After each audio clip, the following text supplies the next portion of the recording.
मैं भारतीय ग्रामीण डाक सेवक संघ राजस्थान का पूर्व परिमंडल सचिव और ग्रामीण डाक सेवकों के अपने अखबार ग्रामीण सेवक गौरव का प्रबंध संपादक आर.डी. चारण बोल रहा हूं।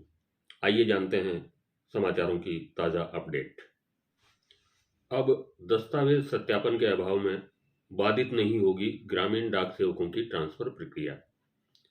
भारतीय डाक विभाग ने सभी परिमंडल प्रमुखों अर्थात चीफ पोस्ट मास्टर जनरल्स के नाम एक परिपत्र जारी कर उन्हें निर्देशित किया है कि भविष्य में किसी भी ग्रामीण डाक सेवक की ट्रांसफर एप्लीकेशन पुलिस वेरिफिकेशन या दस्तावेज सत्यापन के अभाव में निरस्त नहीं होने पाए। उक्त परिपत्र में कहा गया है कि नवंबर 2024 के ग्रामीण डाक सेवक ऑनलाइन ट्रांसफर चक्र में प्राप्त 12,065 ऑनलाइन आवेदन पत्रों में से 9,280 को मंजूर करते हुए औपचारिक स्थानांतरण आदेश 26/12/2024 को जारी कर दिए गए हैं।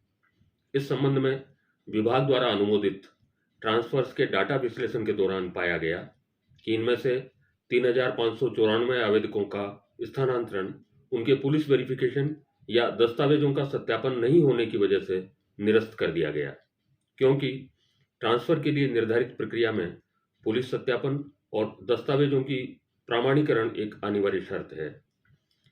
परिपत्र में आगे कहा गया है कि बड़ी तादाद में ग्रामीण डाक सेवकों के दस्तावेजों का सत्यापन, पुलिस वेरिफिकेशन और पूर्व पद का सत्यापन नहीं किया जाना इस बात का प्रमाण है कि इस हेतु महानिदेशालय द्वारा निर्धारित नियुक्ति के बाद की 3 माह की समय सीमा का पालन परिमंडल स्तर पर कड़ाई से नहीं किया जा रहा है और इस क्रम में क्षेत्रीय और परिमंडलीय स्तर पर की जाने वाली निगरानी भी स्पष्ट नहीं है।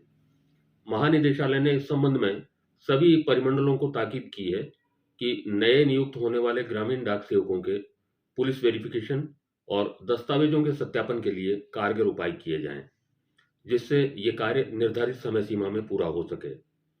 अगर निर्धारित समय सीमा में ये कार्य पूरा नहीं किया जाता है तो इसे क्षेत्रीय और परिमंडल स्तर पर गंभीरता से लिया जाना चाहिए। परिपत्र के अंतिम पैरा में हिदायत की गई है कि चूंकि स्थानांतरण के लिए अनुमोदित ग्रामीण डाक सेवकों को उनके वर्तमान पद से 11 जनवरी 2025 को भारमुक्त किया जाना है और इसकी पालना रिपोर्ट ट्रांसफर पोर्टल पर अपडेट की जानी है, इसलिए इस कार्य को तयशुदा टाइमलाइन में पूरा किया जाना चाहिए। अगर आप चाहते हैं कि इसी प्रकार आपको ग्रामीण डाक सेवकों से जुड़ी तमाम ताज़ा खबरें नियमित रूप से मिलती रहें तो कृपया हमारे इस चैनल को सब्सक्राइब करें तथा बेल आइकन दबाएं। धन्यवाद।